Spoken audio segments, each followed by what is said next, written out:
ডাকতে বলে আমার মালিক, আমি বেলাল জীবনের মাগ করি না রে,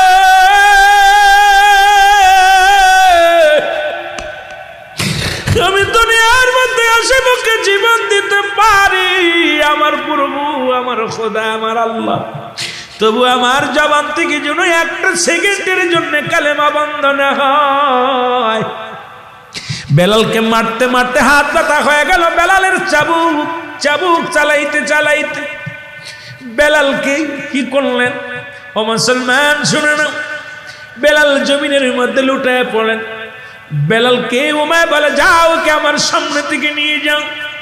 তোমাদেরকে বললাম যতক্ষণ পর্যন্ত কালেমা পড়া বন্ধ না হবে, ওর উপরে আঘাত বন্ধ হবে না, ওর উপরে টসিং করা বন্ধ হবে না, ওকে এমন আঘাত করো